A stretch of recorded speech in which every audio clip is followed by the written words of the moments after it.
이번 수해로 많은 인명 재산 피해가 있었습니다. 복구가 채 이루어지기도 전에 주말에 또 많은 비가 내린다고 해서 걱정인데요. 오늘까지는 무척 더웠고 또 내일부터는 비가 많이 온다고 합니다.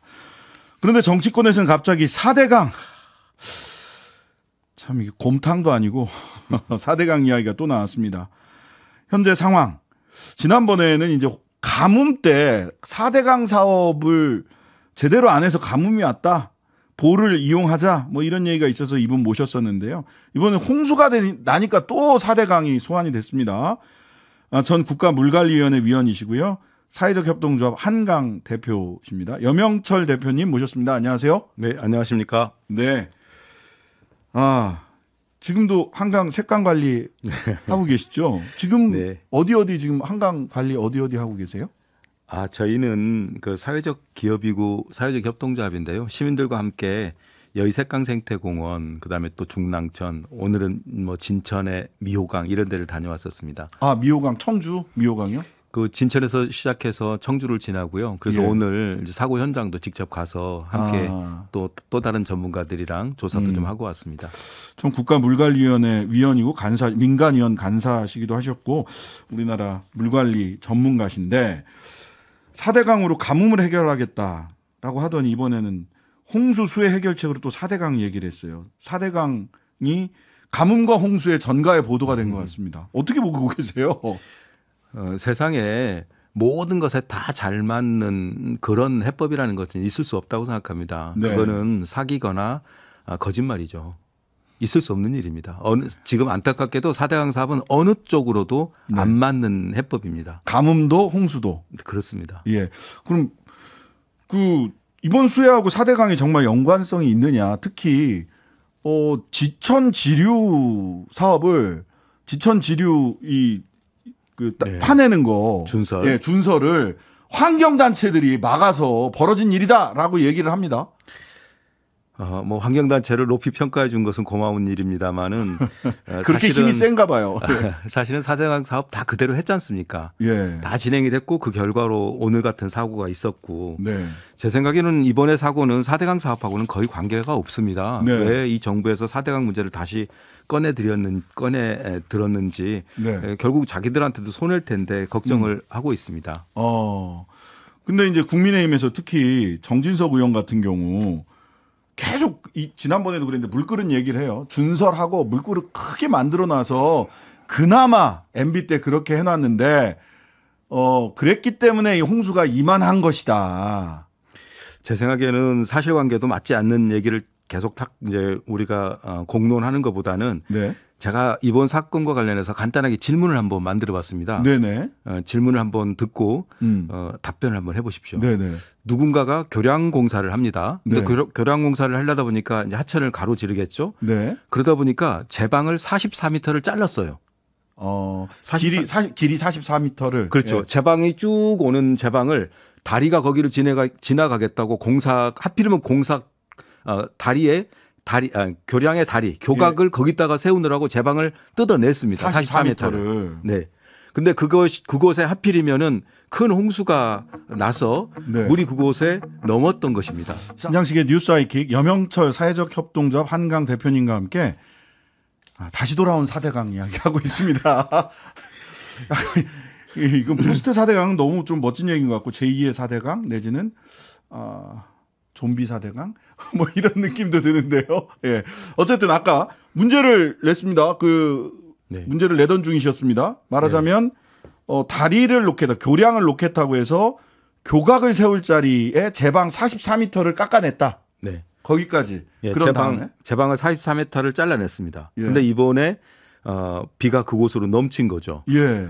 그런데 당시 현장 소장은 예. 감리 단장은 이미 7시 7시 4분부터 예. 112에 전화를 하거나 네. 관계기관에 전화를 합니다. 예, 맞습니다. 그리고 실제로 출동도 했다가 돌아가기도 했죠. 예, 예. 경찰이. 그리고 예. 제방이 넘친 것은 8시 40. 아닙니다. 이렇게 7시 58분부터 넘치기 시작했고 네네네. 8시 25분 정도쯤에 덮치기 시작합니다. 네. 그럼 지금 사고의 원인은 비교적 분명한 건데 네. 한번 맞춰보십시오. 이랬을 때 정부라면 어떤 대책을 세워야 될까요? 1. 네. 댐을 세우겠다고 발표한다. 2. 강을 대대적으로 준설하겠다고 발표한다. 3. 기상이변이라고 탓한다. 4. 환경단체를 공격한다. 5. 답이 없다. 5번 아닙니까? 네. 이거 지금 우리 정부가 하고 있는 거잖아요. 예. 근데 실제로 정상적인 대책이라면은 제방을 어떻게 이렇게 쉽게 훼손할 수 있도록 허가를 해줬냐는 거예요. 예, 예. 이 허가를 환경부에서 해준 겁니다. 그러면 책임이 지금 있는 거잖아요. 그렇네요. 정상적이라면은 이런 훼손이 없도록 제도를 개선한다. 예. 두 번째로는 홍수기가 오기 전에 위험한 곳들을 점검한다. 네. 세 번째로는 비상 연락망 같은 것들을 확충한다. 예. 네 번째로는 이런 터널 같이 생활시설들을 관리하고 또는 주민들의 대피를 강화한다. 이런 거 아닐까요? 예, 그렇죠. 제 생각엔 이런 거하고 제2의 4대강 사업하고 지금 무슨 관계가 있느냐는 거죠. 예, 환경단체하고는 무슨 관계입니까? 저는 그것도 궁금합니다. 지금 현재 이번에 비가 많이 온 것은 사실입니다. 계획보다 계획 홍수량이라고 해서 예. 해발 29.2m 높이로 29.02m 높이로 그 제방이 관리되고 있었어요. 네네. 근데 관리되고 있고 거기다가 여유교라고 해서 1.5m를 더 쌌습니다. 근데 네. 이번에 비가 29.7m로 온 겁니다. 그래서 계획보다는 높았지만 네. 정상적인 제방이 있었고 그다음에 그 제방 위에는 도로가 있었을 정도거든요. 네. 굉장히 튼튼한 제방이었기 때문에 가만히 있었으면 홍수가 안 났을 일입니다. 제방을 깎았기 때문에 난 그런 거죠. 넘어선 물이 넘친 것은 제방을 깎았기 때문이다. 네. 지금 이런 식으로 제방을 교량 공사 때문에 또는 다른 공사 때문에 깎아낸 지점들이 전국에 곳곳에 있습니다. 지금 4대강 사업의 절반을 했던 낙동강의 경우도 이런 구간이 54km에 달합니다. 아, 지금 제방 깎아놓은 데가 54km예요? 제방까지는 아니지만 제방을 깎아놓은 데는 아니지만 계획보다도 낮은. 계획보다 낮은 계획 홍수량보다 낮은 곳이. 예, 그래서 비가 그곳에 지금 안 와서 사고가 다행이지. 안 났던 것인 거지. 비가 오면 지금 전국 곳곳이 관리가 안 되고 있다라는 것입니다. 문제는. 그래서 지금 댐을 더 짓자, 준설을 하자라는 것이 아니라 지금은 그런 곳곳의 공간들을 섬세하게 관리하고 조사할 필요가 있다라는 것이에요. 54km가 부족하다라는 것조차도 감사원 보고서입니다. 아니 근데 왜 엉뚱하게 감사원에서는 4대강 보해체 관련된 감사 결과를 내놓고 이거 그때 보해체를 결정했던 그 민간 평가위원들이나 이런 분들 저는 걱정되더라고요. 이거 직권이 없나? 하여튼간에 뭔가 수사받지 않을까 걱정이 될 정도로 그때 보해체 결정했던 것에 대해서 굉장히 강한 톤의 감사 보고서를 냈어요. 그 감사 보고서가 언론에 강하게 보고가 됐습니다만은 예. 자세히 살펴보면 내용이 완전히 맹물입니다. 우선 그래요? 네, 우선 예. 4대강 보철거를 결정한 것은 제가 활동했던 국가물관리위원회입니다. 국가물관리위원회는 그 언론에서 막 또 감사원에서 감사를 해서 지적하는 4대강 조사평가위원회의 보고서를 부분적으로 참고를 했고 네. 그다음에 금강유역물관리위원회, 영산강 섬진강 유역물관리위원회에서 논의한 결과를 반영했고 특히 우리가 중요하게 생각했던 것은 이거 다 지나간 일이다. 그래서 진짜로 중요한 것은 우리 사회의 갈등을 어떻게 해결할 것이냐. 네. 또 우리나라의 강의 수질과 수생태계를 어떻게 개선해서 네. 4대강 사업의 후유증을 빨리 개선할 거냐. 이런 쪽에 중심을 두고 결정을 한 거예요. 네. 그런데 우리 위원회는 시비 걸지도 못하고 예. 우리 위원회에 참고 자료를 낸 4대강 조사평가위원회의 분석 내용 중에 일부 그다음에 그 위원회의 선정 과정 중에서 또 그것도 사실과 맞지도 않은 일부 기관 일부 언론이나 단체들의 아닙니다. 일부 단체들에서 추천한 이런 사람들이 좌지우지했다는 이런 말도 안 되는 그리고 그런 감사원의 감사 발표를 예. 또 환경부가 받아서 백지화하겠다. 예, 보해체 내지는 말하자면 그 핵심은 4대강을 재자연화하겠다라고 하는 방향 속에서 보를 철거할 거냐 활용할 거냐 이런 그게 하부 기술적인 방법들이었잖아요. 네, 그렇습니다. 근데 재자연화의 방법 그 길로 안 가겠다라는 건가요? 그러면 지금 감사원 얘기는? 그 감사원에서는 그런 내용이 없습니다. 없어요? 그런 예. 내용이 하나도 없고 감사원에서 지적한 두 가지는 경제성 분석에서 좀 이상하다. 문제가 있다. 예. 문제가 있는 것보다도 다른 방법도 있다라는 정도고 예. 그다음에 조사평가위원회를 구성할 때 일부 단체의 의견을 너무 많이 들은 거 아니냐. 이 두 가지입니다. 그런데 예. 이걸 받아가지고 환경부 환경부가. 장관이 예. 백지화하겠다라고 주장을 했는데 네. 환경부 장관은 국가물관리위원회 45명 중에 1명에 불과합니다. 네. 자기가 뭐라고 그런 걸 결정을 하고 발표를 합니까? 국가물관리위원회에서 제자연화와 보해체 내지는 보활용과 관련된 결정을 했으니 문제 삼으려면 국가물관리위원회를 문제 삼는 게 맞는 거네요. 그러면. 그렇죠. 감사원은 국가물관리위원회를 문제 삼았어야 되는데 예. 이재호 씨 등이 하는 뭐 4대강 무슨 국민연합인가에서 예. 처음에 감사원에다 감사를 냈다가 음. 안 될 것 같으니 국가위원회나 이런 데를 막 물고 늘어졌는데 안 될 것 같으니 내용을 다시 바꾸고 예. 그래서 지금 감사원과 그 국민연합이라는 데서 짬짬이를 해가지고 이런 결과를 낸 거예요. 이것이 그러니까 윤석열 정부가 큰 틀에서 예. 단체들 손 보고 4대강 사업 반대했던데 좀 어떻게 해보자. 다시 대대적으로 뭐를 좀 공사를 다시 한번 판을 벌여보자. 이런 저는 기획에서 나온 감사원의 결과라고 생각합니다. 그렇게 말하자면 소위 토건 카르텔 4대강 토건 카르텔에게 다시 한번 공사판을 벌여주기 위한 짬짬이가 있는 것 아니냐 이런 의심이 든다. 그런 게 아니라면 뭐 이렇게 사태를 이렇게 끌고 오기도 쉽지 않을 것 같다. 예, 저도 그 의심이 강력하게 듭니다. 의심이 강력하게 든다. 그렇군요. 그다음에 저는 아까 그 실제 낙동강에만 계획 홍수 수위보다 낮은 제방이 54km나 있다라는 거는 정말 좀 충격적인데 지금 그런 거를 좀 하셔야 되지 않나? 준설 못하게 반대. 근데 그 포스트 4대강 사업이라고 얘기하면서 지류지천 정비가 필요한데 환경운동 단체들이 준설 못하게 하고 지류지천 정비하는 걸 막았다. 이권 카르텔에 돈 환수해서 수해 복구 비용으로 쓰겠다라고 했을 때 그 이권 카르텔이 바로 환경운동 단체들이다라고 대통령실 관계자가 얘기했습니다. 네. 아니 도대체 이명박 정부에서 엄청 4대강 열심히 했고 박근혜 정부에서 단체들 엄청 때려잡았고 네. 문재인 정부에서도 4대강 제대로 안 한다고 단체들이랑 내 싸웠는데 예. 도대체 언제 이권을 그렇게 챙겼다는 건지는 모르겠습니다. 네. 여튼 돌아와서 지천과 관련해서 공사가 필요한 데가 있는 거는 맞습니다. 지류지천. 근데 준설은 아닙니다. 예를 들어서 예. 이번에 사고가 난 미호강 지점을 가면은 네. 강폭이 360m로 줄어듭니다. 그래서 이거를 620m로 넓히겠다는 계획이 있습니다. 네네. 근데 이 계획을 지금까지 계속 실행을 안 하고 있었던 겁니다. 이거 강폭을 넓힌다라는 것을 환경단체가 반대했을까요? 아니요. 반대 안 하죠. 환경단체 기본 논리는.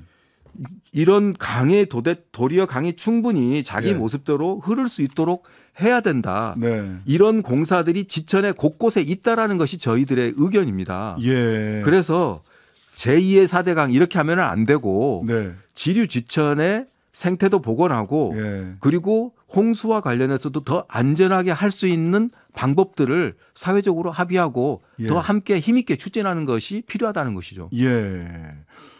그리고 그때도 4대강 할 때도 지류지천을 좀 그렇게 생태적으로 안전하게 만들자라고 환경운동 단체들이 얘기를 해왔던 것으로 저는 기억을 하는데 지류지천 준설 반대 환경운동 그래서 국민의 환경보다 국민의 생명과 안전이 중요하다. 대통령이 또 이렇게 얘기를 했어요. 그러니까 그 부분은 참 생각이 부족한 거죠. 환경도 지키면서 국민의 생명도 지키는 것이 얼마든지 가능하고 우리가 그렇게 주장했지 언제 국민들을 위험에 빠뜨리자고 주장을 했습니까? 환경만 지키느라고 국민을 위험에 빠뜨렸다. 환경운동 단체들이 지금 그런 인식이에요. 그건 있을 수가 없는 일이고요. 지금 기후 위기 시대에 세계적인 추세는 뭐냐면은 인간이 막 인공시설물들 많이 만들었더니 피해가 더 커지더라. 그래서 다시 자연으로 돌아가자. 그래서 자연 기반 해법이 세계적인 지금 추세고 유행입니다.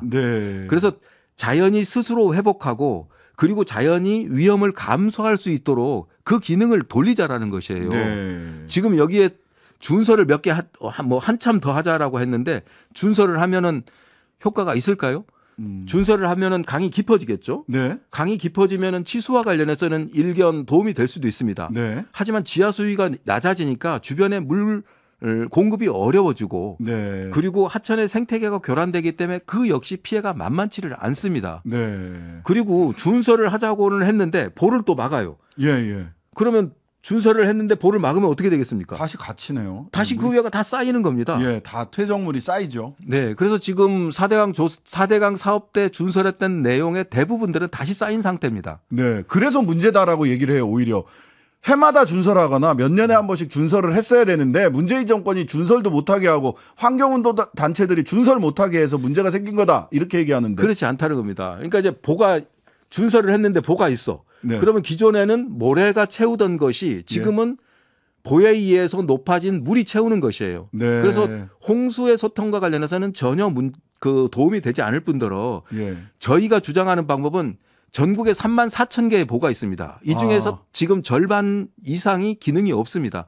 이 보를 차라리 트면은 예. 수위가 도리어 낮아집니다. 네. 우리가 치수를 반대하는 것이 아니라 네. 이런 불필요하게 환경을 훼손하고 강물을 방해하는 치수를 어렵게 하는 이런 시설들을 정비하자라는 것이 우리 의견인 거죠. 네.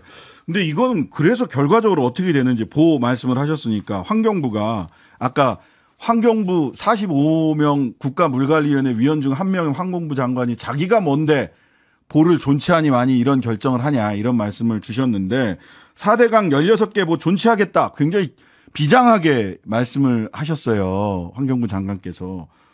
원래 16개를 다 뜯자고 한 것도 아니지 않나요? 지금 보호 16개 보호 관련된 이야기를 좀 해주세요. 보호 16개 중에서 저희들이 사회적 갈등을 줄이는 것이 굉장히 중요했기 때문에 네. 이미 사회적으로 합의가 높은 지역사회의 동의가 높은 13개 중에서 3개 그리고 규모가 작은 이런 것들에 대해서 결정을 한 것입니다. 해체 결정. 예, 그리고 그것조차도 지역 주민들이랑 합의를 해서라고 해라라고 국가위에서는 했기 때문에 이거에 대해서 환경단체들은 굉장히 불만이 많고 비난이 많았죠. 예, 맞아요. 예. 그래서 결과적으로는 문재인 정부 때 아무것도 못했다 이런 것인데 비판을 했죠. 환경단체들이. 그 못했다는 것조차도 다시 또 돌리겠다라고 하는 것은 정말 이건 뭐 좀 너무 심한 거라고 생각합니다. 예. 토건 카르텔에게 또 공사판을 하나 주려고 하는 게 아니냐라는 의심하고 계시는데요. 자, 끝으로 이 수해로 인한 인명 피해를 막기 위해서 우리 물관리 또는 수해 대책 어떻게 좀 가져가야 될지. 네, 제 발언 중에 잠깐 아까 낙동강의 54km에 대해서 혼동을 했던 거는 계획 홍수위가 아니라 여유고가 부족한 여유고가 부족한 거. 그래서 계획 홍수위보다 보통 1.5m 정도를 더 높은데 거기가 잘렸다라는 거고요. 지금 우리나라는 물과 관련한 시설을 굉장히 많이 해놓은 편입니다. 그리고 부족하지 않다 시설은. 네, 그 기후 위기에 임에도 불구하고 이번에 기상 이변, 기후 위기 때문에 발생한 사고라고 할 만한 것들 정도는 없습니다. 그래서 대규모의 댐이나 대규모의 제방을 만드는 것이 아니라 매우 구체적이고 섬세한 관리와 조치들이 필요한 겁니다. 아까 그 지역 같은 경우는 하폭은 넓혔어야 됐고요. 그 미호강 같은 경우. 미호강 같은 경우는 하폭을 620m로 늘렸다면 강폭을 늘렸다면 넘치지 않았죠. 이번에 계획 홍수위가 낮아졌기 때문에 50cm 정도 좀 낮아졌을 걸로 홍수위가 낮아졌을 걸로 보기 때문에 홍수가 안 났을 겁니다. 그리고 제도를 개선해서 그렇게 제방을 자르는 무지막지한 공사를 철저하게 감독했다면은 지금 현재는 청주시와 환경부가 서로 우리가 허가를 내줬네, 이 제방 자른 거에 책임이 너네네 이렇게 싸우고 있거든요. 이런 일들이 없게 한다면 이런 사고가 나지를 않습니다. 그리고 극단적인 피해가 나면요, 가장 중요한 거는 도망입니다. 도망. 네, 피해야 됩니다. 기후 위기와 관련해서 가장 중요한 방법은 극단적인 시점에 시민들을 안전하게 대피시키고 경고하도록 하는 것이 무엇보다 중요합니다. 말은 기상이변을 얘기하면서 그 대책은 아주 일반적인 지금 홍수 관리에 대해서 대책을 내놓는 것은 이건 맞지 않는 일입니다. 그래서 그런 주민들 대책, 대피 통제 이런 대책을 섬세하게 가져가야 된다. 네, 이런 섬세한 계획 없이 그냥 정치적 구호만 난무하는 대책으로는 대책이 수립되지 않는다라는 말씀까지 염영철 사회적 협동조합 한강 대표님께 들어봤습니다. 감사합니다. 네, 고맙습니다. 네. 하루 종일 기다려지는 진짜 시사. 평일 저녁 6시 5분 신장식의 뉴스 하이킥.